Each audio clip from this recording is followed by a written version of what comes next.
Bezat Hashem, une grande atzlacha pour tout le monde. Que ce 17 Tammuz, en fait, bon, il est passé le 17 Tammuz, donc c'est juste. Aujourd'hui, c'est un peu virtuel, c'est pas le vrai. Donc, Bezat Hashem, comme il n'y a pas le 17 Tammuz, il n'y aura pas Tisha B'Av, donc c'est.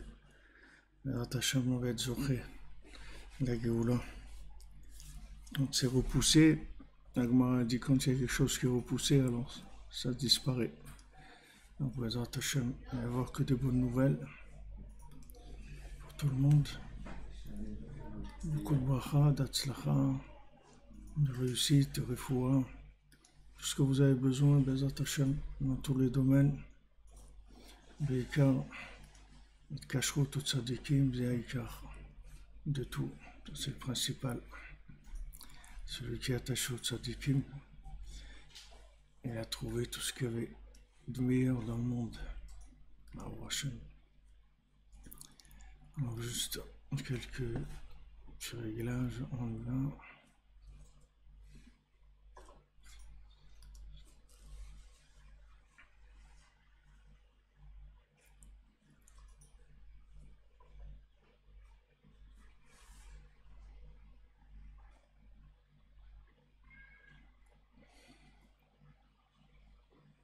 Oui, on jeûne aujourd'hui.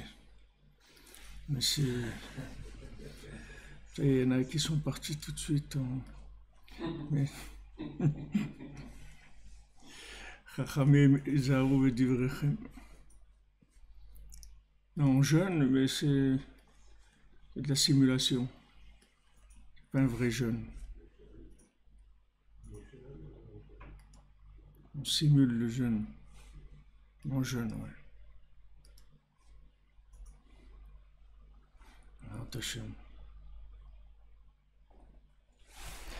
Alors, on était arrivé la semaine dernière. Donc, tout ce que je donne là pour la refoua et tout, normalement, on fait ça. On les a inscrits de manière à ce que ça soit plus facile. On perd moins de temps. Pour la refoua et tout, on a inscrit les noms. Que ce soit plus facile pour. Alors, on est arrivé la semaine dernière au Shivat HaNerot, on est page 64, la première colonne en haut, qu'on a dit que les Shivat HaNerot, elles doivent toutes s'inclure dans Echad. Donc, Shivat HaNerot, ça représente ce monde, et tout ce qu'il y a dans ce monde, ça doit s'inclure dans Echad. C'est-à-dire qu'il faut qu'on arrive à inclure tout dans Echad. Alors, les sept midot qui représentent les Shivat HaNerot, les 7 midot de ce monde qui sont les 7 sphirotes principales, alors elles sont toutes, elles doivent s'inclure dans Echad. Donc, comme on a vu Shabbat, c'est-à-dire, ce qui est intéressant de savoir, c'est que Béhémet, ce monde-là, doit entièrement s'inclure dans l'autre monde. Mais comment maintenant on arrive à se rendre compte que ce monde-là, il s'est inclus dans l'autre monde? C'est quand l'autre monde, il s'inclut dans celui-là. C'est comme ça qu'on a inclus celui-là dans l'autre. C'est pas qu'on a inclus celui-là dans l'autre. C'est quand l'autre il vient vers ici et il s'inclut dans ici. Alors je vais donner l'exemple que je donnais Shabbat. Vous avez par exemple vous avez 70 balais Tosfot, d'accord? Il y a 70 balais Tosfot qui étaient en France, à Ramrupt. D'ailleurs, je conseille aux gens qui sont en France, qui ont la possibilité d'aller sur la tombe de Rabbeinu Tam et des 70 balais Tosfot qui sont enterrés là-bas, à Ramrupt. Je ne comprends pas pourquoi les Français ne vont pas là-bas, mais tous les dimanches, il devrait y avoir des milliers de gens. Je ne sais pas pourquoi ils ne vont pas. Ils aiment aller à Rabbi Amram Ben Diwan, là vous avez 70 balais Tosfot qui sont enterrés en France, à Ramrupt, dans les yeshivas de Dampierre. Et donc, parmi ces 70 balais Tosfot, il y avait Ria Zaken. Riazakan, il a écrit un sefer qui s'appelle Sheelot Utshuvot Min HaShamayim. C'est-à-dire quand il avait des questions difficiles, entre parenthèses, Moshe Rabbeinu, il est venu là-bas. C'est-à-dire en France, il faut que vous sachiez que Moshe Rabbeinu, il était là-bas à Ramrut, parce qu'il y a un débat les Tosfot, il y a Moshe Rabbeinu, il est apparu, il est venu, il a parlé avec lui là-bas. Donc Riazakan, il avait ce sefer Sheelot Utshuvot Min HaShamayim. Quand il avait une question difficile dans la halakha, qu'il n'arrivait pas à trouver, il écrivait la question avant de dormir. Et quand il se levait le matin, il y avait la réponse, Min HaShamayim, on lui écrivait la réponse. Donc il a demandé une question qui est une question d'halakha qu'on n'est pas arrivé à résoudre jusqu'à aujourd'hui. Qu'est-ce qui est vrai, les tefilines de Rashi ou les tefilines de Rabbeinu Tam? Parce que c'est écrit que quand on met Rabbeinu Tam, alors il faut considérer que les tefilines de Rashi, c'est comme de la paille, c'est rien. Parce que sinon, c'est pas la peine de mettre Rabbeinu Tam. Et quand on met le Rashi, c'est-à-dire que le Rabbeinu Tam, c'est rien du tout. Parce que s'il y a un des deux qui a raison, dans une des deux paires qui est des tefilines, l'autre, c'est rien du tout. Donc on les met les deux, mais Shum ça fait qu'on ne sait pas. Peut-être celui-là, on met les deux. Mais la halakha, pshuta, quelqu'un, il va mettre qu'une paire de tefilines, alors il met Rashi. Il ne va pas mettre Rabbeinu Tam. Il va mettre Rashi, c'est comme ça que la halakha, elle a été... Alors il a demandé qu'est-ce qui est... Ça, il a dit, qu'est-ce qui est vrai? C'est les tefilines de Rashi ou de Rabbeinu Tam? Alors ils lui ont répondu comme ça, ils lui ont dit, en haut, tous les tzadikim, ils disent que c'est Rashi. Et Akadosh Baruch Hu, il dit c'est Rabbeinu Tam. Akadosh Baruch Hu, il dit les vrais tefilines, c'est Rabbeinu Tam, c'est pas Rashi. Et tous les tzadikim, ils disent c'est Rashi. Alors maintenant, qu'est-ce qu'on fait? Voilà, maintenant, vous savez, c'est Akadosh Baruch Hu, il a dit c'est Rabbeinu Tam. Ça ne change rien. On dit Rashi. Pourquoi? Parce que c'est les Chachamim qui ici qui décident. C'est-à-dire que maintenant, tant que maintenant, on sait qu'en haut, Hachem il dit c'est Rabbeinu Tam, qui est vrai. Mais ce vrai-là, il faut que tu le descendes ici. Si tu ne l'as pas descendu ici, c'est pas vrai. Il faut que tu le descendes, c'est le retour qui compte. C'est pas l'aller. Il faut que tu fasses aller et retour. Pas que aller. Alors ça, c'est un yesod dans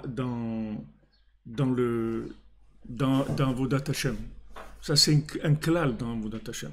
Il y a beaucoup de gens qui prennent des allées simples, mais ils n'ont pas le retour. C'est-à-dire, quand tu vois le retour, il n'y a rien. Quand tu regardes la femme, les enfants, il n'y a rien. Il n'y a pas de retour. Et c'est vrai, il a pris l'allée, il est parti, mais il n'est pas revenu. C'est-à-dire, il n'a pas fait descendre ce qu'il a vu, la Torah qu'il a étudiée, tout ce qu'il a compris et tout. C'est pas redescendu. C'est pas redescendu, c'est comme s'il n'a rien fait. Parce que de monter sans revenir, c'est rien du tout. Voilà, 4 ils sont montés au Pardes, il n'y a que Rabbi Akiva qui est Nichnas Beshalom et Yatsa Beshalom. C'est ce qu'on étudie dans cette Torah. Cette Torah, elle est basée sur cette Gemara. Rabbi Akiva, ils sont 4 rentrés dans le Pardes. Ben Aza, Ben Zoma, Elisha, Ben Abouya et Rabbi Akiva. Ben Aza, il est mort, Ben Zoma est devenu fou, Elisha, Ben Abouya est devenu Acher, il a été Kofer.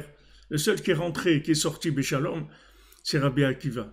Maintenant, la grandeur, c'est celui qui sort. C'est pas celui qui rentre. Rentrés, ils sont tous rentrés. Alors, on va voir qui est-ce qui va sortir maintenant. Qui est-ce qui revient? C'est ça qui est important. Pas celui qui reste là-bas. Rester là-bas, ok, il est resté là-bas. Il n'a rien fait. Le Ikar, c'est que tu reviens. Quand il dit ici que les Shiva Kanea Menorah, c'est-à-dire qu'ils sont les 7 midot de ce monde, elles doivent toutes s'inclure dans Echad. Ça veut dire que maintenant, comment tu vas voir que ça s'est inclus dans Echad? C'est quand il y a le retour. C'est comme ça que tu sais que ça a touché en haut. Mais si maintenant il n'y a pas de retour, c'est-à-dire que maintenant, si quelqu'un, il sait beaucoup de choses dans la Torah, il a appris, il a fait beaucoup de choses, mais lui, il ne change pas. Il n'a pas changé, ça veut dire qu'il n'a rien compris. Parce que s'il comprend, il change. S'il n'a pas changé, s'il n'a pas compris. Il dit, ouais, c'est difficile et tout. Ok, d'accord, c'est difficile. C'est sûr que le retour, il est difficile. Mais le tachlit, c'est le retour. C'est pas l'aller. Parce que l'aller, c'est très facile. Il suffit d'avoir un. Il faut être un petit peu. Un tout petit peu inspiré, chercher un tout petit peu qui est-ce qui voudra pas de la spiritualité, qui est-ce qui voudra pas de. Tout le monde veut de la spiritualité. Même Rabbi Shimon Bar Yochai, quand il est sorti de la grotte, il a voulu brûler tout le monde. Hachem lui a dit qu'est-ce que tous les secrets de la Torah que je t'ai révélés, c'est pour brûler le monde. Retourne là-bas. On retourne dans la grotte. Il est retourné dans la grotte jusqu'à qu'il a adouci et il est sorti. Il a commencé à voir le bien chez chacun. Et comme on dit, wow, extraordinaire, celui-là il fait cette petite chose qui est bien, cette petite chose bien, qui connaissait tous les secrets de la Torah. Pas pour ça qu'il voulait brûler le monde. Donc en fait c'est que le retour qui donne la preuve que l'aller, que ce que tu as vu dans l'aller, c'est quelque chose de vrai. Parce que en fait, pour entrer un peu plus profondément dans cette notion-là, Rabbi Akiva, qu'est-ce qui s'est passé en fait quand ils sont rentrés, quand ils ont été en haut? Ils ont vu, ils ont vu le prince de la Mishnah. C'est ça qu'ils ont vu. Quand ils étaient dans le Pardès, ils ont vu le prince qu'on appelle Matat. C'est le prince de la Mishnah. C'est lui qui gère le monde dans les 6 jours de la semaine. C'est-à-dire que Hachem, il lui donne à gérer le monde dans les 6 jours de la semaine.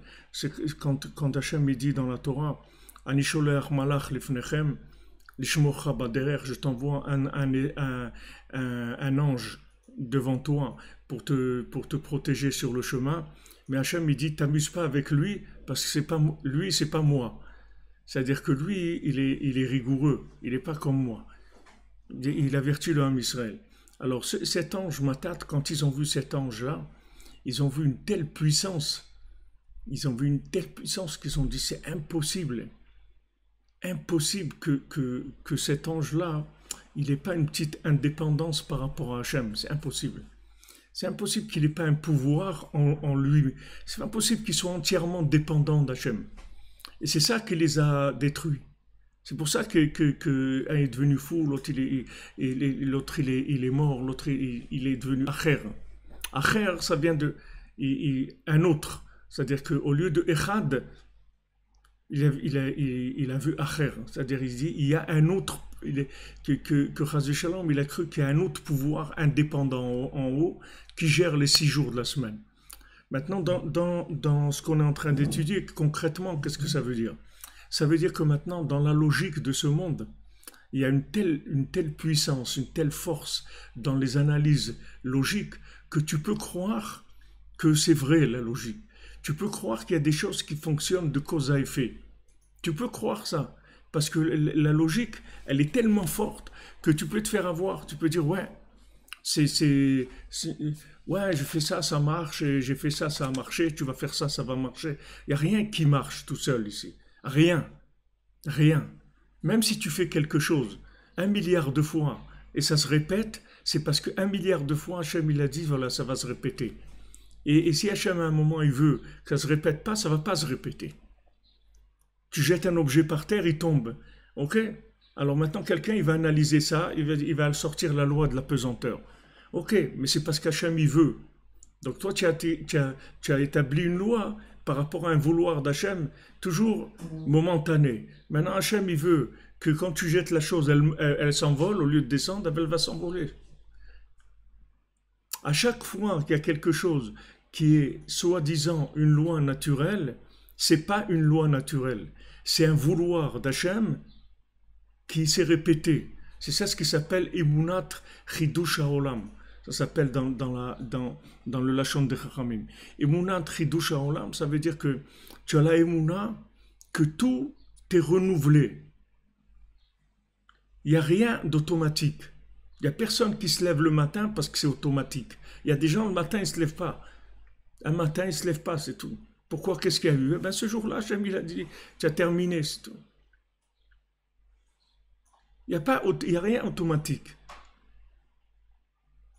Ah, maintenant, tu as fait quelque chose 1 milliard de fois et tu as vu des résultats, que c'est la même chose. Ok, 1 milliard de fois, Hachem, il a voulu que ça soit comme ça, c'est tout. Mais 1 milliard de fois, il y a eu un accord d'Hachem préalable qui veut que ça soit comme ça. Tout le temps. Donc, quand tu vois la force des lois naturelles, tu crois que c'est vrai. C'est-à-dire, tu crois que c'est vrai qu'il y a une logique, qu'il y a quelque chose qui marche tout seul. Il n'y a rien qui marche tout seul.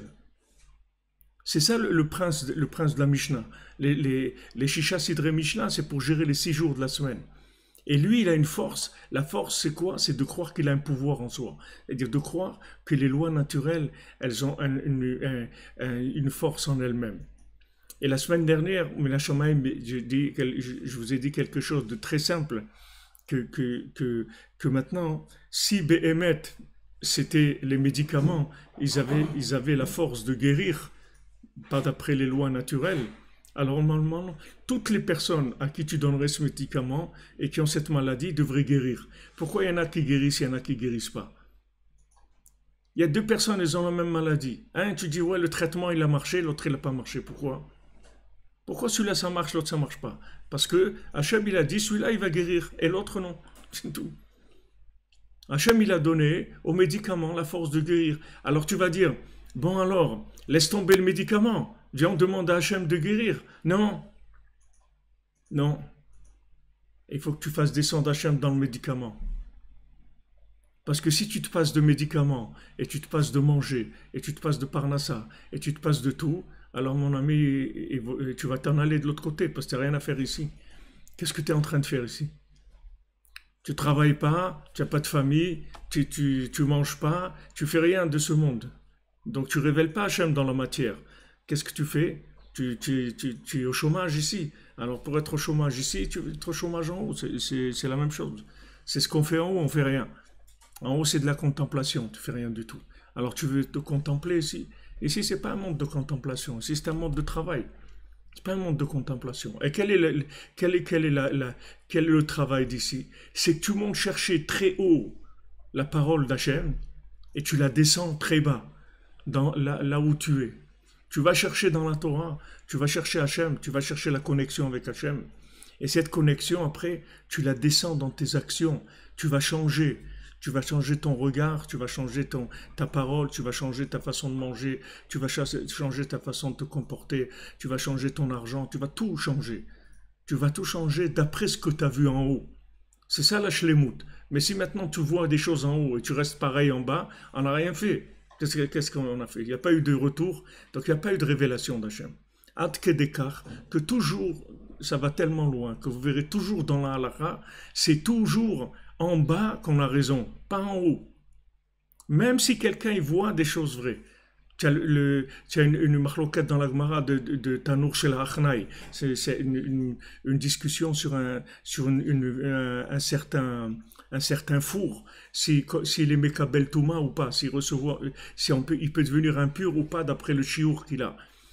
Alors maintenant il y a Rabbi Eliezer ben Orkinos. Rabbi Eliezer ben Orkinos, lui, il a une façon de voir les choses. Et il dit, moi j'ai raison. Il dit au Chachamim, j'ai raison. Et moi je vais vous prouver que j'ai raison. Voilà, il y a un bat-kol qui va sortir une voix qui va vous dire, Min Hashamaim, que j'ai raison. Et il y a une voix qui sort et qui dit, c'est Rabbi Eliezer ben Orkinos qui a raison. Et après il dit, si j'ai raison, alors que ce mur-là, il se penche. Alors le mur, il se penche. Et il dit, si j'ai raison, alors que ce fleuve, que cette rivière, elle se dévie, elle va de l'autre côté. Et la rivière, elle bouge, elle va de l'autre côté. Tout ça, ça ne change rien. Les Chachamim, tous, ils ont dit que c'est comme ça, c'est comme ça. Il n'est pas arrivé. Même s'il a amené des révélations du ciel, ça n'a rien changé du tout. Parce que il faut que ces révélations-là, elles passent par la norme de ce monde. C'est ça la difficulté. C'est ça la difficulté. Quand quelqu'un il est en bas, que c'est un consommateur, c'est un animal, on ne parle pas. Il est là, il mange les trucs, il n'y a rien à dire du tout. Mais maintenant, quand quelqu'un il est monté, alors c'est beau de monter, mais on va l'attendre au retour. On va l'attendre au retour. Comme la Gemara dit dans Brachot, elle dit, il y en a beaucoup qui ont fait comme Rabbi Shimon Bar Yochai, mais ça n'a pas marché. Ils ont voulu être des Rabbi Shimon Bar Yochai, mais c'est dommage, ça n'a pas marché. Parce que quelque part, dans le retour, ils sont restés en rade quelque part. Ils n'ont pas pu revenir comme lui il est revenu. C'est dans le retour qu'on attend les gens, c'est pas dans l'aller. On va voir. Vas-y, avance. Ouais, les gens, on va foncer, on va faire, je vais faire ça, je vais faire. Ok, vas-y, fais. Fais. Où est-ce qu'on t'attend? On t'attend quand tu vas revenir. On va voir, on va voir le retour. Et c'est le retour qui va prouver la vérité de l'aller. C'est pas l'aller. L'aller, c'est très bien. De vouloir connaître des choses, d'apprendre la Torah, de connaître même les secrets de la Torah, tout ça c'est magnifique. C'est des choses, sont des choses merveilleuses, pas de problème. Maintenant on va voir, est-ce que ces choses-là, tu vas en trouver des applications dans le comportement de tous les jours. Et c'est ça qui va prouver que tu as compris, et c'est ça le but de ces choses-là.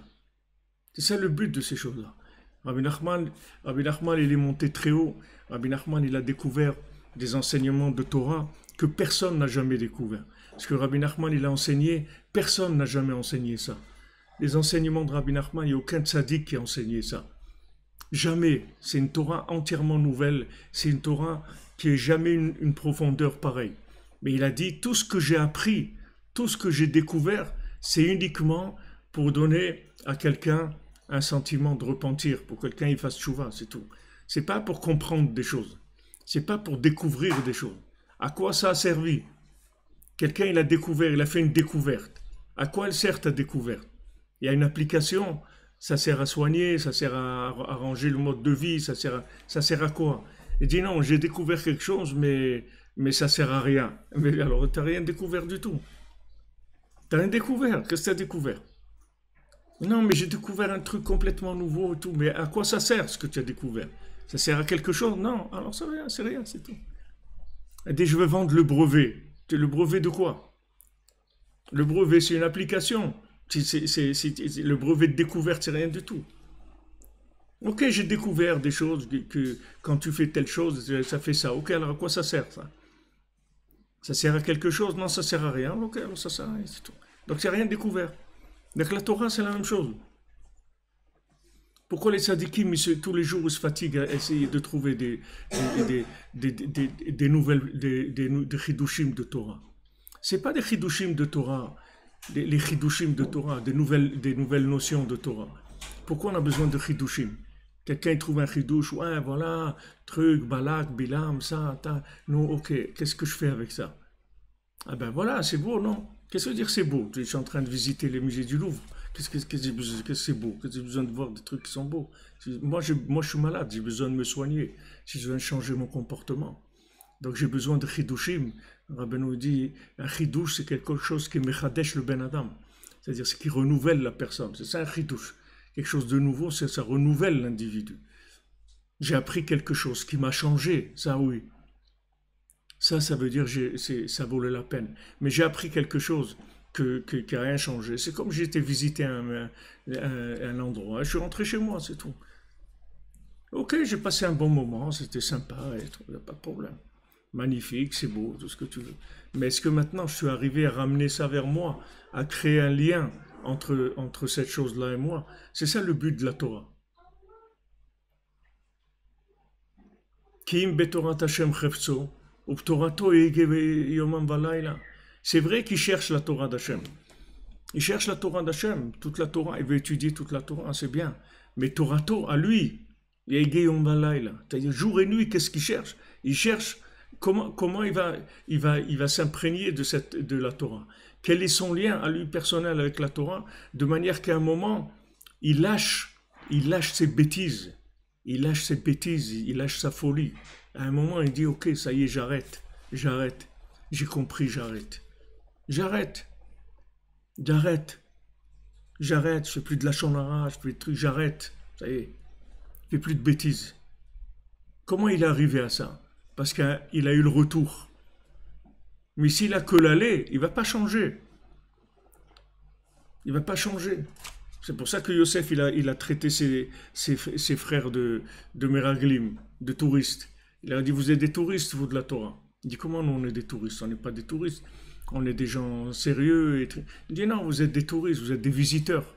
Parce que si vous étiez des vrais, vous auriez reconnu dans le message que je vous ai dit, vous aurez reconnu que je suis le tzaddik de la génération. Vous aurez reconnu ça. Mais comme vous n'avez pas reconnu, ça veut dire que vous n'êtes pas des chercheurs. Vous êtes installés, c'est tout. Comme Rabbi Nachman, il a dit à beaucoup de tzadikim, c'est vrai, c'est des tzadikim, ils sont grands et tout, mais ils sont installés, ils sont arrêtés à un moment. Ils ont arrêté de progresser. Ils ont stagné.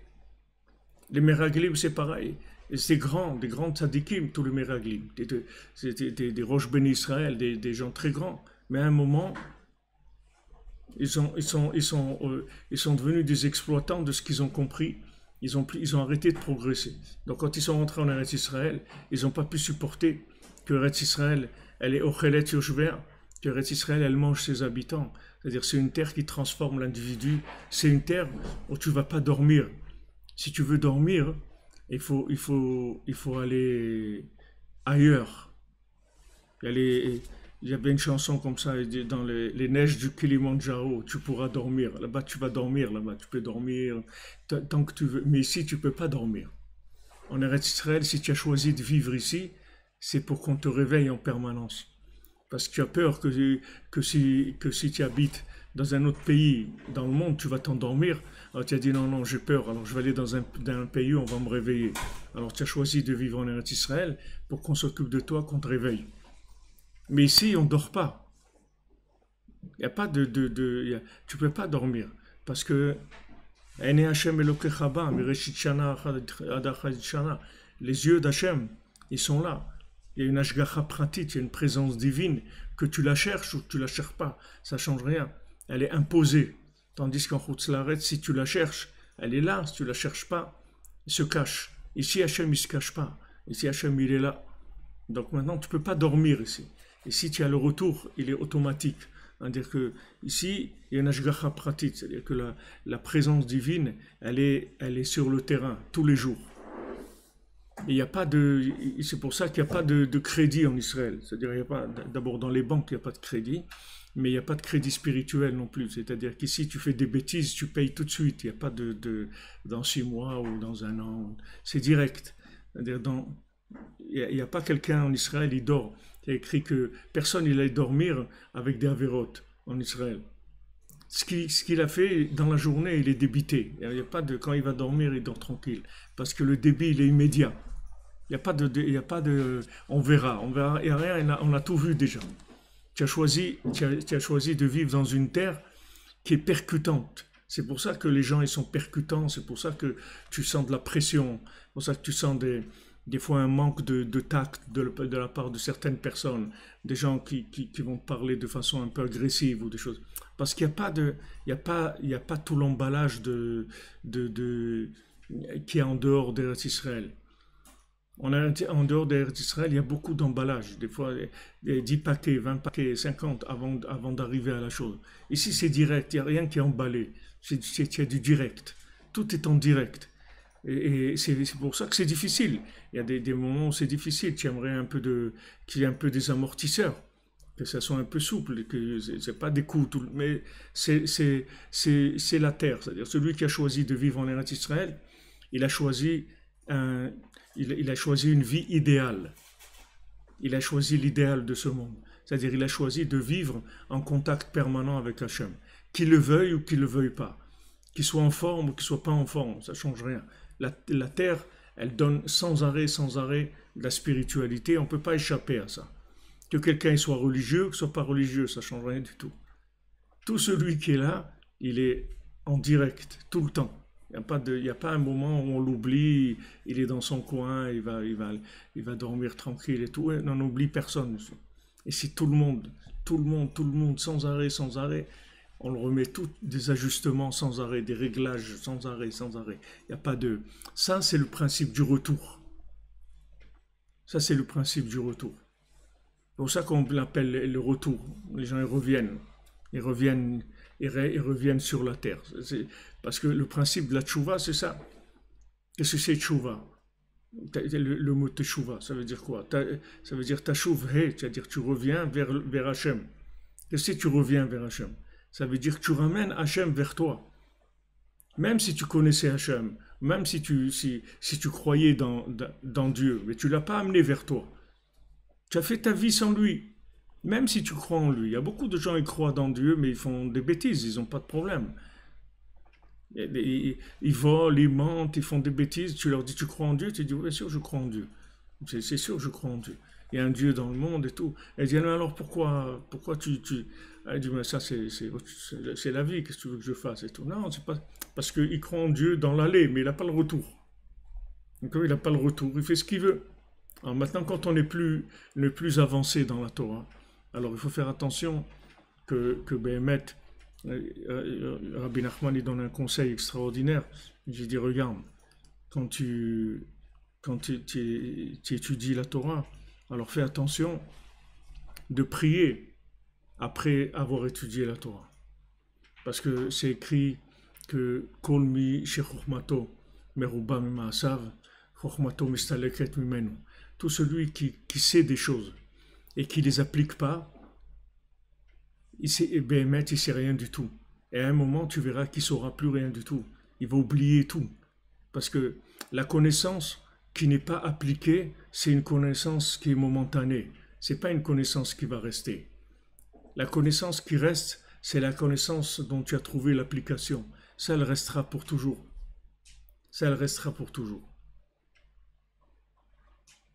On dit que un Adam Lomed, quelqu'un il apprend des vrais Torah, que s'il est Nirshal Bahem, que si maintenant il a trébuché dedans. Quelqu'un il a appris des choses. Maintenant il est arrivé à un moment, il a voulu appliquer, il s'est trompé. Il est tombé. Il n'est pas arrivé à appliquer. Après il a corrigé cette chose-là, qu'il est tombé. Il a redressé le tir, il a rangé la chose. De ça, il va se rappeler toute sa vie. De ça, il va se rappeler qu'à un moment, il savait quelque chose et quand il a voulu l'appliquer, il n'est pas arrivé à l'appliquer. Et ça, il va s'en rappeler toute sa vie. C'est-à-dire qu'il a trébuché. C'est comme ça qu'il va apprendre. Parce que celui qui trébuche pas, ça veut dire qu'il n'a pas essayé d'appliquer. Alors c'est sûr, il va jamais trébucher. Il n'a pas cherché d'application. Donc maintenant, Rabbi Nathan, il dit, qu'est-ce que ça veut dire que Chachmato Meruba Memaasav, que sa connaissance elle est plus grande que ses applications? Ça veut dire qu'il ne prie pas sur la connaissance. C'est-à-dire il apprend des choses, mais il ne prie pas pour avoir le mérite de les vivre. Alors ça veut dire que c'est un touriste. C'est un touriste. Si tu rentres dans un magasin, tu n'achètes pas. C'est-à-dire que tu demandes pas les prix, tu pas ça veut dire que ben, tu veux pas acheter. Quelqu'un qui veut acheter, alors il demande le prix, il essaye, tout, il regarde le tissu, il rentre dans le lien. Pourquoi? Parce qu'il a envie d'acheter. Mais celui qui rentre, ni demande les prix, ni rien, il regarde comme ça. Ça veut dire qu'il est rentré peut-être parce qu'il a l'air conditionné ou n'importe quoi. Mais il n'a pas envie d'acheter. Donc celui maintenant qui ne prie pas, après avoir étudié, ça veut dire pourquoi il a étudié. Il a étudié pourquoi? Pourquoi quand tu sais des choses, ça entraîne que tu les fais. Tu les fais pas. Combien de choses on sait, on les fait pas. Maintenant, quand tu sais quelque chose et tu le fais pas, c'est un problème. Ça veut dire pourquoi tu as appris ça alors? Pourquoi tu as été apprendre ça? Pourquoi tu t'es rempli la tête de connaissances? Pourquoi? Pour le savoir en soi. Le savoir en soi, il vaut rien du tout. Le savoir en soi, il a une valeur parce que on suppose que tu es en train d'apprendre pour appliquer. On dit non, même s'il ne fait pas et tout, parce que pour l'instant, c'est comme ça ou comme ça, mais on essaye de trouver, on trouve des circonstances atténuantes. Mais le but du savoir, c'est l'application, c'est pas le savoir en lui-même. Donc cette notion-là, elle est très très importante, et surtout pour des gens qui reviennent vers la Torah, des gens qui font tchouva. Parce qu'il y a beaucoup de gens qui se lancent dans des grands investissements spirituels, mais ils n'ont pas du tout les récipients pour assumer. Ils n'ont pas du tout de récipients pour assumer. C'est-à-dire qu'ils ne peuvent pas payer l'addition de là où ils se sont engagés. Ils se sont engagés dans un investissement. Maintenant, ce qu'il faut que tu vois, est-ce que maintenant les retours, tu peux les assumer? C'est ça qu'il faut que tu regardes. Tu as fait ça, tu montes en Israël, tu étudies la Torah, tu te maries, tu as des enfants, tu fais ça, tu fais ça. Maintenant, est-ce que tout ça, tu es prêt à assumer? Tu peux assumer tout ça? Est-ce que tu sais que ça a un prix? Que ce n'est pas quelque chose qui est gratuit. Donc toute la Torah, elle est basée sur ça. Que les Shiva Kaneh Amenora, de tout ce qui sort de Kalyan Menorah, il rentre dans Echad. Et que pas Chas V'Shalom, ça fasse Acher. Bayom Haou, il y a Hashem Echad, ou Shmo Echad. Hashem Echad, il est tout le temps Echad. Que tu veuilles ou que tu veuilles pas, Hashem il est Echad, Hashem il est un. Maintenant que Shmo, il soit Echad, c'est-à-dire que ce que tu as appris de Hashem, et ton comportement par rapport à ce que tu as appris, il est il est adéquat, il est en rapport, c'est-à-dire il est comment on appelle ça? Ouais, il est adéquat par rapport à ce que tu as appris. Alors, ce moment-là, ça s'appelle Shmo Echad. Et ça sera que à la fin. C'est-à-dire qu'à la fin, que le monde entier va reconnaître Hachem. Tant que maintenant, il n'y a pas le dernier du dernier sur terre qui reconnaît Hachem, on n'a rien fait encore. On n'a pas terminé. Si on n'est pas arrivé à convaincre le dernier des derniers qu'il y a sur terre, c'est-à-dire le bonhomme le plus éloigné qu'il y a sur terre, on n'est pas arrivé à le convaincre, on n'a rien fait. Ça veut dire qu'il y a quelque chose qui ne marche pas. Si le retour ne s'est pas fait de façon parfaite, il y a quelque chose qui ne marche pas. C'est pour ça que tous les tzadikim qui ont voulu amener la Géoula, Rabbi Nachman s'est opposé à eux. Il a dit qu'est-ce que vous voulez amener Mashiach? Qu'est-ce que c'est ce truc-là, amener Mashiach? Et tous les gens, alors les autres, ils n'ont pas reconnu Hachem. Qu'est-ce que tu vas amener Mashiach de quoi? Mashiach sur qui tu vas amener le Mashiach? Ok, Mashiach et tout cela, ils vont rester dehors. El Mekablim Gerim li monta Mashiach. Quand Mashiach vient, il n'y a plus de quelqu'un qui dit ah maintenant j'ai compris. Ça ne sert plus à rien de comprendre. Mais c'est maintenant que ça sert à comprendre. Après ça sert. Alors Rabbi Nachman a dit non, arrêtez de précipiter la venue du Mashiach. Tout le monde va revenir vers Hachem. Et Rabbi Nachman a dit je vais ramener tout le monde à Hachem. Tous les êtres humains, tous les animaux, toutes les plantes, toutes les pierres. Tout ce qui a été créé, ça va se réinclure dans Echad. Tout. Pas que les êtres humains. Tout ce qui a été créé, la moindre chose qui a été créée, elle va s'inclure dans Echad. Même David Ameller, quand il chantait pour Hachem, quand il faisait les Teilim, et il chantait, alors à un moment, il a eu une petite pensée de se dire, qui est-ce qui loue Hachem comme moi? Qu'est-ce qui loue Hachem comme moi? Il a eu un petit moment comme ça où il s'est dit, c'est vrai, les Teilim, c'est... David Ameller, il a fait des milliers de Teilim. Nous, on n'a que 150, mais il a écrit des milliers de Mizmor et Teilim. David Ameller. Sans arrêt, il écrit des Mizmor et Teilim. Donc, c'est le Méchorer, c'est lui, c'est Mashiach ben David, c'est tout ce qu'on veut. Alors, à un moment, il s'est dit, qui est-ce qui loue? Alors, Hachem, il lui a montré une grenouille. Il lui a dit, ne crois pas que t'es pas le seul, mon ami. Tu viens entendre la grenouille. Il a fait entendre la grenouille, comment elle faisait des chants pour Hachem, et comment elle disait des louanges à Hachem extraordinaires. C'est le lien de Perek Shira. On voit dans Perek Shira, tous les animaux, comment ils chantent le cheval, l'éléphant, le truc, tous ils chantent pour Hachem. On dit, ne te crois pas que tu n'es pas le seul, mon ami. Il y en a d'autres, tu sais peut-être pas, mais tous ils chantent pour Hachem. Donc il n'y a pas ce monde-là, c'est pas un monde qu'il y a que quelques personnes privilégiées qui ont découvert Hachem et qui prient et qui font des louanges à Hachem. La terre entière, elle va louer Hachem. Tout ce qui a été créé, la moindre chose qui a été créée, tout va louer Hachem. Et ça, il n'y a qu'un tzaddik qui est capable de faire descendre la connaissance d'Hachem dans les niveaux les plus bas, qui peut prendre ce risque-là, ce challenge, et qui peut garantir à Hachem qu'il va faire quelque chose comme ça. Tous les sadikim qu'il y a eu, ils ont fait des choses extraordinaires, mais ils ont travaillé tous sur une élite. Ils ont travaillé tous sur des gens qui étaient déjà conditionnés, c'est-à-dire qu'il y avait un certain niveau. Rabbi Nachman, il demande aucun niveau, rien. Rabbi Nachman, il dit, écoute ce que je te dis, c'est tout. Il ne parle pas de toi, ça n'a aucune importance qui tu es, le niveau que tu as, ça n'a aucune importance du tout. La seule chose, c'est d'écouter ce que je te dis de faire, et avec ça, tu vas réparer tout, tu vas découvrir Hachem. Écoute ce que je te dis de faire. Ne viens pas dire, ouais, mais moi, tu sais, perds pas de temps avec ça. on sait qui tu es, c'est pas grave, tout ce qu'il y a, c'est pas important. Écoute ce que je te dis de faire, et avec ça, tu vas découvrir Hachem. Et tu vas louer Hachem, et puis tu vas dire pardon Hachem que je fais des bêtises, et même si je fais encore des bêtises, je regrette de les faire, et je suis pas joyeux de les faire, et je sais que c'est des bêtises, et j'aimerais bien m'en sortir. Tu n'as pas besoin d'autre chose. Pas besoin d'autre chose. On n'a pas besoin, parce que cette connaissance-là, que Rabbi Nachman est là, c'est pas une Torah, c'est une Torah qui est radioactive. C'est pas une Torah, c'est comme la Torah d'Eretz Israël, c'est la même chose. C'est comme l'Eretz Israël. Pourquoi Rabbi Zera, il a jeûné 40 jours avant de rentrer en Eretz Israël? Il a jeûné 40 jours, pourquoi? Pour oublier la Torah de Talmud Babli. Il a dit, je vais oublier. Maintenant, je rentre en Eretz Israël, j'ai oublié la Torah de Chutz La'aretz.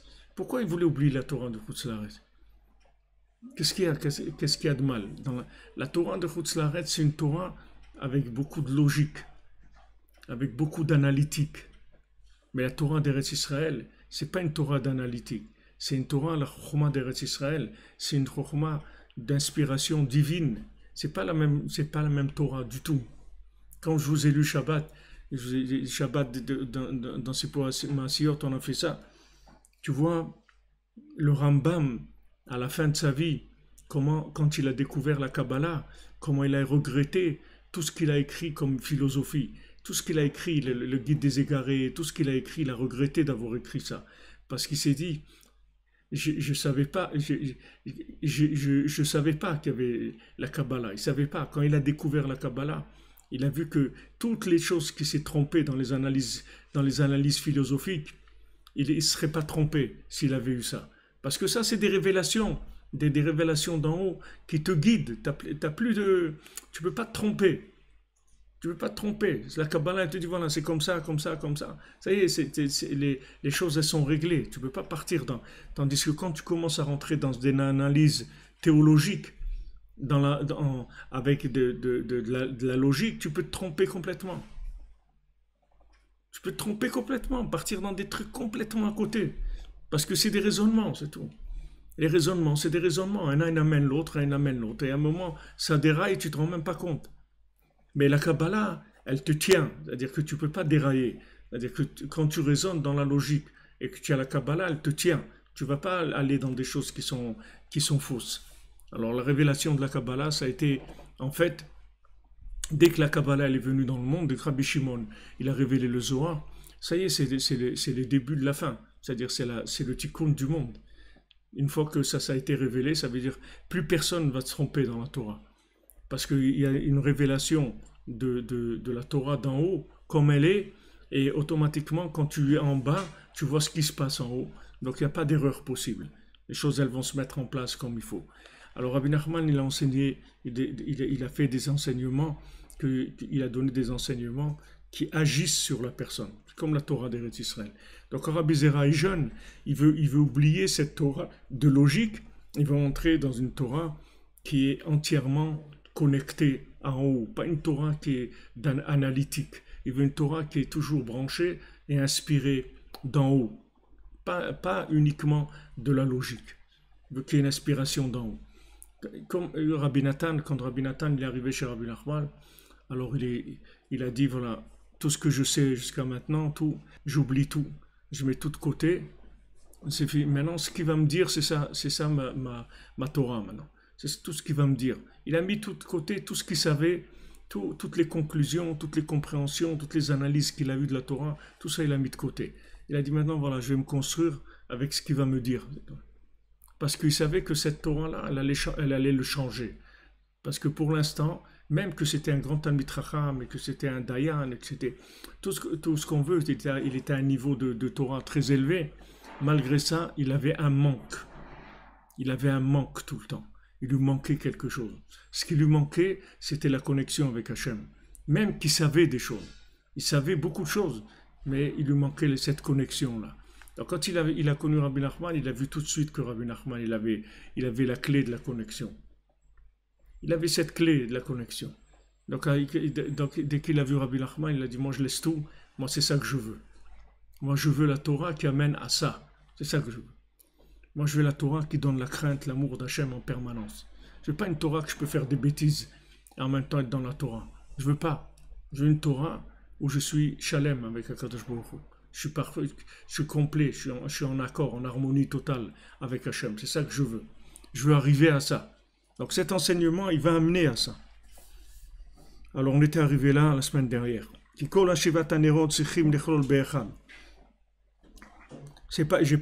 que je vous ai répété ce qu'on a dit, c'est qu'on a ouvert plus la notion. Le reste ça va, t'as tout compris. T'as rien compris alors, qu'est-ce que tu poses des questions, quoi il sert le bouton. Tais-toi, c'est tout. Pose pas de questions.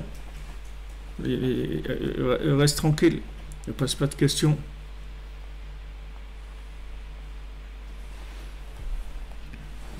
Alors maintenant, Hanoukat à Beth Amikdash. En fait, quel est le rapport entre Hanouka et le Hanoukat Beth Amikdash? Quel est le lien entre les nérotes, les bougies qu'on allume à Hanouka et l'inauguration du Beth Amikdash? Les nérotes de Hanouka, c'est d'allumer la lumière dans des endroits où jamais elle est descendue. C'est ça Hanouka. Hanouka, ça veut dire qu'on va allumer, on va faire descendre la lumière en dessous de Ditfachim, dans des endroits où normalement la Shrina, elle vient jamais là-bas. Jamais. C'est-à-dire qu'on allume c'est-à-dire jusqu'au niveau les plus bas des pieds qui sont dans le marché, c'est-à-dire les endroits les plus bas qu'il y a sur terre. Là-bas, on va allumer la lumière de Hanouka. C'est connu que l'allumage des bougies de Hanouka, c'est pour éclairer dans des endroits où normalement, d'après la norme logique du monde, normalement on ne doit pas envoyer de la lumière là-bas. Parce que c'est des endroits qui sont très éloignés. Celui qui est arrivé jusqu'à là-bas, bon, qui se débrouille, c'est tout. On ne va pas aller jusque là-bas pour repêcher les gens. Normalement, d'après la logique même spirituelle du monde. Mais maintenant, comme il y a plus de miséricorde, et que Hachem il a vu qu'il allait avoir la destruction des deux temples, et comment on allait tenir 2000 ans sans le Beth Amikdash, donc Hachem il nous a préparé à cette galoute-là avec deux fêtes, Hanouka et Purim. C'est deux fêtes qui préparent la galoute, c'est deux fêtes qui sont faites pour la galoute. Alors maintenant, Hachem il a dit, voilà, on va faire descendre la lumière, les matam et asarat fachim, on va faire descendre la lumière en dessous de 50 cm. Normalement, là-bas, c'est la zone de la Touma, de l'impureté. Normalement, il n'y a pas de Gdusha là-bas. Il n'y a pas de Gdusha. C'est des endroits où la lumière d'Hachem, elle ne descend pas. Maintenant, à Hanouka, Hachem, il a dit, on va faire descendre la lumière en bas, là-bas, dans ces endroits où jamais elle est descendue. Et ça, c'est Hanoukat du Beth Amikdash. C'est-à-dire, c'est ça, l'inauguration du Beth Amikdash. Pourquoi on a inauguré le Beth Amikdash? La lumière de Hanouka, c'est aussi l'inauguration du Beth Amikdash, parce que c'est ça le Beth Amikdash. Le Beth Amikdash qui beti betefila les carrés les kol ha'amim. Ma maison, c'est une maison de prière pour tous les peuples. Mais si tous les peuples ne prient pas Hachem, alors tu n'as pas fait ta maison. À quoi sert ta maison? À quoi ça sert ta maison? C'est-à-dire, si ta maison, elle n'a pas permis à toutes les nations de te reconnaître, alors c'est pas une maison. Hachem il dit, ma maison, c'est une maison de prière pour toutes les nations. Donc, pour faire fonctionner ce système-là, qui est la maison d'Hachem, il fallait la lumière de Hanouka, c'est-à-dire faire descendre la lumière d'Hachem dans des endroits où elle ne descend jamais, de manière à rattraper des gens qui vivent, que leur endroit de vie, c'est des rampants, c'est des gens qui vivent en dessous de 50 cm. C'est-à-dire qu'ils vivent vraiment dans les choses les plus basses, les plus dégoûtantes de ce monde. Hachem, il a dit, on va faire descendre la lumière là-bas. Et c'est ça qui va inaugurer la maison d'Hachem. La maison d'Hachem va s'inaugurer quand sa lumière sera arrivée dans les endroits les plus éloignés. C'est ça qui va inaugurer la maison d'Hachem. La maison d'Hachem, ce n'est pas une maison d'élite, ce n'est pas une maison de privilégiés. La maison d'Hachem, c'est pour tout le monde. Donc les deux, ils sont liés. C'est-à-dire qu'il n'y a pas de construction de maison d'Hachem si tout le monde ne peut pas rentrer dans cette maison. S'il y a des gens qui ne peuvent pas rentrer dans cette maison, ça ne s'appelle pas une maison d'Hachem. Maison d'Hachem, ça veut dire que ça doit être une maison de prière pour toutes les nations. C'est-à-dire que tout le monde doit se mettre à prier Hachem. Tout le monde doit comprendre qu'il peut parler avec Hachem et qu'il doit parler avec Hachem. Et que toute la raison pourquoi il est venu sur terre, c'est pour communiquer avec Hachem. Pas pour autre chose. Pas pour devenir instruit, ni intelligent, ni capable, ni malin, ni truc, ni riche, ni pauvre, ni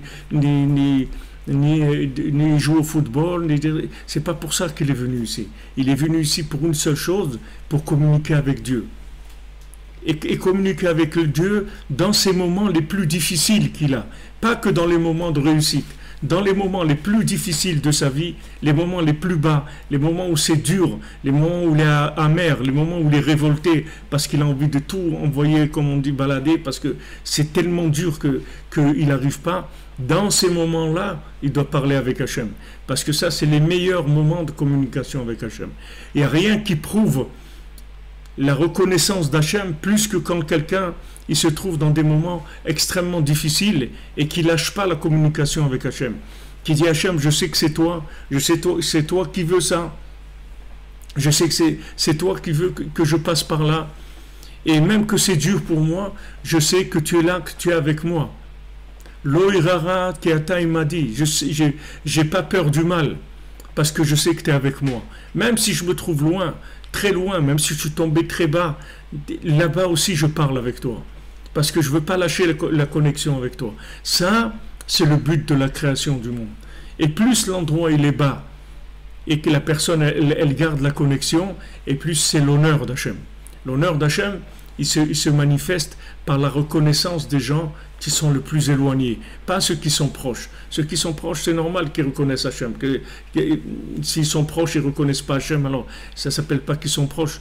Mais ceux qui sont très loin, que normalement, d'après leur comportement, ils doivent tout envoyer balader et rentrer dans la consommation totale, ces gens-là, c'est eux qui vont prouver la véritable émouna. C'est pour ça que nous, qui nous appelons les talons de Mashiach, pourquoi les talons de Mashiach? On a les générations des talons, parce que les talons, ils sont en dessous de 50 cm. Les talons, ça veut dire que c'est les gens qui vivent en contact avec la terre, mamash. C'est-à-dire c'est les niveaux les plus bas qui aient jamais existé dans le monde. Et ces gens-là, quand ils font une prière vers Hachem, quand ils ont de la émouna, quand ils parlent avec Hachem et qu'ils le reconnaissent, c'est ça que Hachem il attend de toute l'humanité. Et c'est nous qui allons prouver la valeur de tout ce que les gens ils ont enseigné. Toute la Torah qui a été enseignée par la tête, elle va être prouvée, elle va prouver sa valeur que si les talons ils ont reconnu cet enseignement, que si les talons ils ont capté cet enseignement. Sinon on n'a rien fait. Si tu as enseigné à une élite, alors tu n'as rien fait. Parce que Hachem, des élites, il en a en haut, il en a plus qu'ici. Tout le but de ce monde, c'est de communiquer dans les endroits les plus bas. Et tout celui qui a appris quelque chose, en fait, tout ce qu'il sait, c'est pour le communiquer plus bas. Pourquoi il y a une mitzvah de Shinantam Levanecha?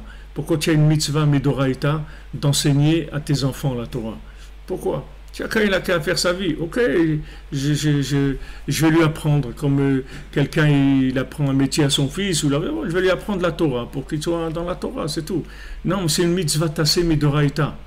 C'est une mitzvah tassé minatora que tu dois enseigner la Torah à ton fils. Pourquoi? Parce que ton fils, c'est une projection de toi. Tu dois une projection. Et cette projection-là, tu dois prouver que toi, tu as compris la Torah. Si lui, tu arrives à lui expliquer ce que tu as compris. Mais si lui, il déraille, ça veut dire que tu n'as rien compris. Si maintenant, lui, tu n'arrives pas à lui enseigner la Torah, à lui faire passer le message que tu as en toi, ça veut dire que tu n'as pas compris. Le but de tout ce que tu sais, c'est de le transmettre, c'est pas de le savoir. Ok, même si toi, tu sais quelque chose, ok, c'est bien. Maintenant, tu l'as transmis à quelqu'un. À qui tu as transmis? D'abord, tu dois transmettre à ta femme, à tes enfants, tes élèves, et de transmettre la Torah. S'ils n'ont pas compris, alors ça veut dire que toi, tu n'as pas compris. Allez, il va que tu cherches plus profondément. Il faut que tu ailles plus profondément, il faut que tu pleures. Il faut que tu pleures, tu demandes. Anarot Bavel, sur les fleuves de Bavel, il dit tout le Talmud Babil, il s'est écrit avec des larmes. Je crois que le Talmud Babil, c'est des gens, ils ont discuté dans un salon. C'est des larmes, des larmes, des larmes. Pleurer pour découvrir la Torah, pour découvrir la parole d'Hachem. Ça, c'est Talmud Bavli. C'est pas que les gens ils étaient en train de discuter dans des discussions d'analyse c'était avec des pleurs. Des pleurs. Ils pleuraient pour faire descendre la parole d'Hachem, comme on a vu. C'est pour ça qu'on pleure pendant ces 3 semaines-là. Pourquoi on pleure? On pleure pas de désespoir, on pleure pas de rage. On pleure pour faire descendre. On dit Hachem, s'il te plaît, reconstruis ta maison. Allez, reconstruis ta maison. Voilà, regarde, on parle avec toi, on est là. S'il te plaît, reconstruis ta maison. On veut que tu résides parmi nous. On veut que tu résides parmi nous. On veut que tu sois là. On veut la reconstruction de ta maison. Pour ça qu'on pleure.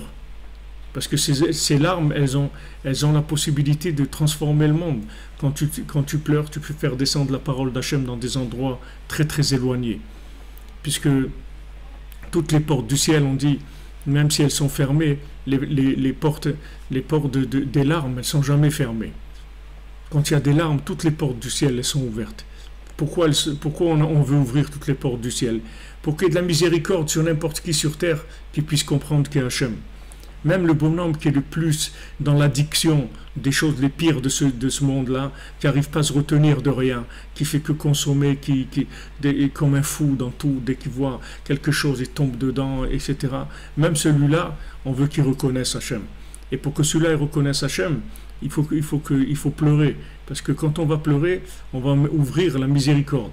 La miséricorde, ça veut dire qu'Hachem, il va avoir pitié de ce bonhomme-là, et il va lui faire connaître à lui aussi la grandeur d'Hachem, et lui faire savoir que même qu'il est comme il est, Hachem il est avec lui. Lui aussi, Hachem il est avec lui. Alors ceux qui sont conscients, alors eux ils pleurent. Eux ils sont conscients, alors ils pleurent. Quand ils voient Esav, qu'est-ce qu'il fait du monde, etc. Vous voyez ces 2 mois-là, c'est les mois de Esav. C'est la plage, les trucs, c'est les trucs toute la débauche de toute l'année, c'est ces mois-là. Parce que c'est le pouvoir de Esav. C'est les 2 mois de Tammuz et Av. C'est Esav qui est cholette. C'est Esav qui a le pouvoir. Et Esav, quand il a le pouvoir, c'est la consommation à outrance. Au maximum. Tous les plaisirs, tous les désirs, toute la folie, tous les trucs, c'est pendant ces 2 mois-là. Et ces 2 mois-là, nous, on doit faire attention. Les gens qui sont un petit peu branchés, c'est des mois où il faut aller à contre-courant. Le courant de ces 2 mois-là, c'est la débauche, aller sortir, on va s'éclater, on va truc et tout. Et nous, on doit aller dans le contraire, parce que lui, il pousse dans ce sens-là. Toute sa philosophie à lui, toute sa façon de comprendre les choses, c'est que d'amener à la consommation, c'est tout, c'est pas pour autre chose. Pourquoi ils rentrent les gens dans la logique et tout? C'est rien que pour les déconnecter d'Hachem, c'est pas pour leur faire du bien. Il n'a aucune intention de faire du bien, c'est que de la consommation. Donc il faut faire attention pendant ces 2 mois-là, d'aller dans le contraire. C'est-à-dire on fait comme le saumon, c'est-à-dire on va remonter le courant, on va aller à contre-courant. Et Bezat Hachem, il va y avoir Elul, Tishri, il va y avoir des moments où on va pouvoir profiter, être avec Hachem, être dans la soukha, avec la famille, faire des choses avec de la joie, un autre niveau complètement de plaisir de ce monde, plaisir d'être avec Hachem, dans Simchat Torah, dans la soukha. On va avoir des moments où on va être bien, ou même Elul, des moments de tchouva avec Hachem, on va se sentir bien dans la prière, etc.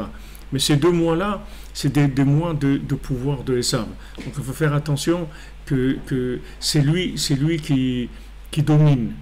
C'est pour ça que c'est écrit dans Shulchan Aruch que si quelqu'un il a un jugement et tout, c'est mieux qu'il le reporte après Tammuz et Av. Parce que c'est des mois où il y a Esav, il domine dans tout. Donc c'est moi, c'est lui le patron, c'est-à-dire c'est lui qui a pris ces 2 mois-là. Ils ont partagé avec Yaakov. Maintenant, je ne sais pas pourquoi c'est que ces 2 mois et ces 2 mois. Je me posais la question. Et les 8 autres mois, alors c'est quoi? Bon, je ne sais pas. Là-bas, ce n'était pas écrit. Peut-être c'est écrit ailleurs, sûrement. Mais là-bas, il parlait que de ces 4 mois-là. Alors ces mois-là, c'est l'été. L'été, ça veut dire c'est quelque chose. C'est le passé. C'est ce qui a été. Ce n'est pas le présent. Le présent, c'est qu'il y a Hachem. Le présent, c'est qu'il y a Hachem. L'été, ça veut dire c'est tout ce qui a été, c'est-à-dire tout ce qui est déjà disparu. Au moment même où tu l'as consommé, ça n'existe plus déjà. Au moment même où la personne elle a été bronzée, elle est devenue marron comme ça, elle a pris de la crème et elle est sortie.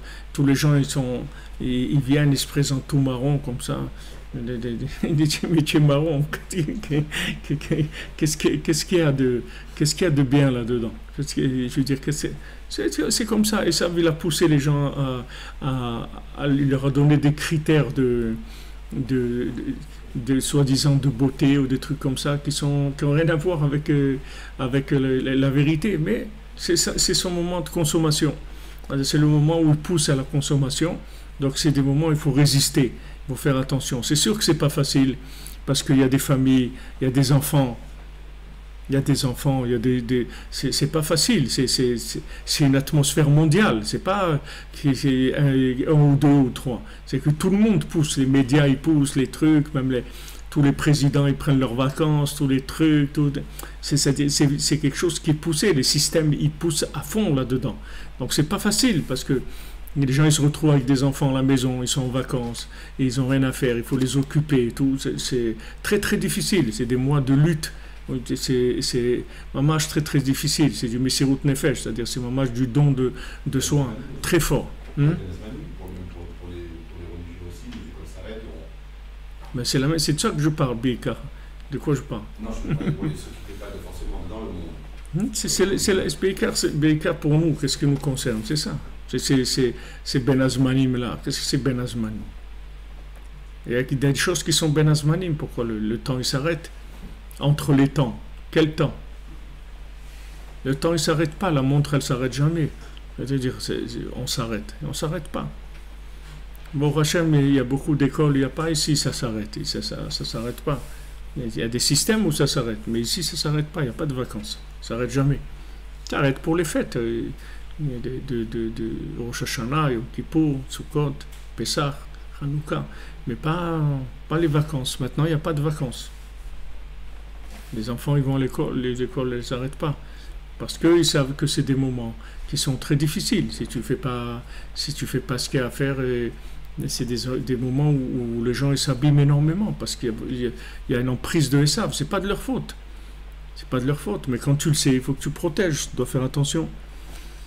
Donc ça c'est le tikkun de Chet HaMeraglim. C'est-à-dire que maintenant, la lumière de Hanouka qui descend en bas et qui va permettre la construction et le fonctionnement du Beth Amikdash, ça même, c'est la réparation de la faute de Meraglim qui a entraîné la destruction du temple. Qu'est-ce que c'est la destruction du temple? C'est l'analyse, c'est-à-dire de fonctionner par analyse sans tenir compte de la parole d'Hachem. Hachem, il t'a dit, Eretz Israël, c'est bien, il coule le lait et le miel. Pourquoi toi tu veux maintenant analyser? Pourquoi tu veux analyser? Vis dedans, et après, tu vas comprendre, c'est tout. Pourquoi tu veux analyser? Pourquoi tu veux chercher à comprendre? Hachem, il t'a dit que c'est bien. Pourquoi tu veux chercher à comprendre? Donc maintenant, quand Hachem, il dit c'est bien, et toi, tu veux chercher à comprendre, ça veut dire qu'en fait, tu n'as pas considéré la parole d'Hachem. Donc ça veut dire qu'il n'y a pas de maison d'Hachem. Puisque tu dis, Hachem, ok, toi, tu dis des choses, c'est bien. Mais moi, tu comprends, moi, je suis sur le terrain, moi, je dois vivre, je dois comprendre, etc. C'est-à-dire, tu ne considères pas la parole d'Hachem. Donc ça détruit la maison d'Hachem. Il n'a pas où résider.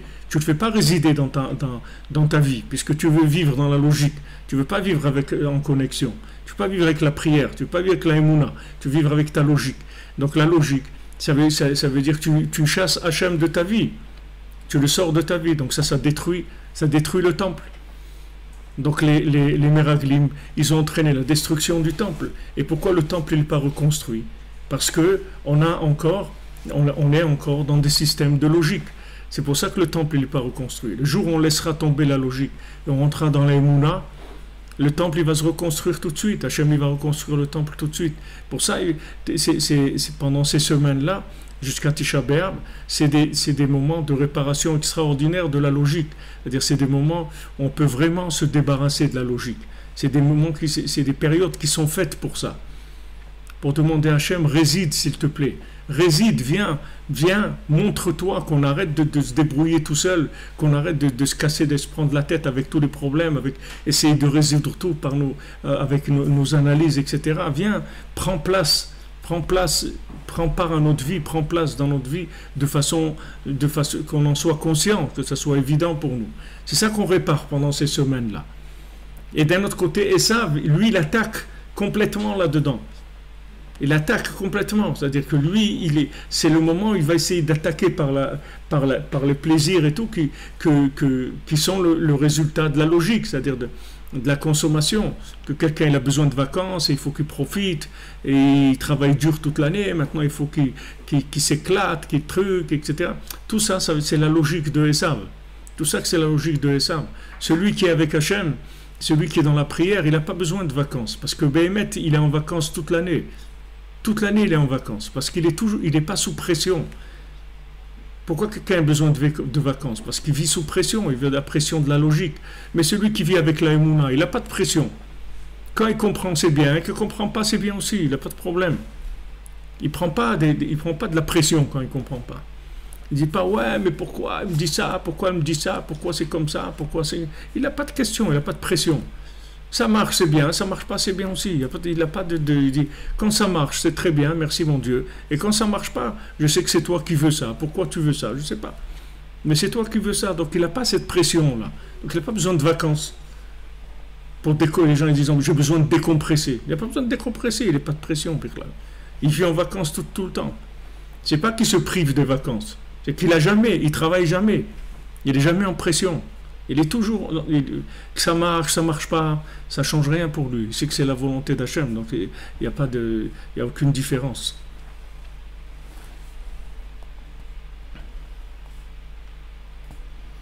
Alors, Chanukah, Prinat Chanukah à Bet Hamikdash, Prinat Tikkun Chet HaMeraglim, Shegarmu Churban Bet Hamikdash, Ain Sham Ainyan Apianal, Mivor Gam Ken Hetev Enyan Ze. Donc, Rabbi Nathan, il nous dit de bien regarder ce parallèle-là. Donc j'espère que ça a été clair, c'est-à-dire le parallèle, comment on l'a fait. Et Bezat Hashem, demain on continuera sur le lien qu'ils ont dit les Chachamim dans la Gemara, Shlichut Minalan. Alors on va rentrer dans le lien de la Shlichut, comme on en avait parlé déjà, c'est-à-dire l'envoyé, de savoir que ce monde-là c'est un monde d'envoyé pour reconnaître Hachem, pour trouver Hachem, comme on a appelé la semaine dernière, qu'on a dit avec ce monde-là, c'est un monde où on joue à cache-cache avec Hachem, et on a été envoyé dans ce monde pour trouver Hachem dans la matière. C'est ça la raison pour laquelle on est ici. Donc on verra Bezat Hachem demain ce union-là. Chez Shavuot Tov, Bezat Hachem, que des bonnes choses, et pour tous ceux qui jeûnent, que ça se passe bien. Et Bezat Hachem, que Hachem, il ait pitié de nous et il vienne habiter avec nous pour qu'on soit joyeux, qu'on soit débarrassé du mensonge, Bezat Hachem. Une bonne santé et une bonne réussite pour tous et pour toutes, et qu'il n'y ait que de bonnes nouvelles. Merci pour votre présence et votre participation, votre soutien. Merci d'être là et je m'excuse pour les problèmes techniques. On va essayer, Bezat Hachem, de résoudre ça avec les supports techniques dans la soirée. Je ne sais pas, c'est dimanche aujourd'hui, je ne sais pas comment on va essayer d'arranger. Bezat Hachem, B'siyata Deshmaya. En tout cas, Shavuot Tov et merci.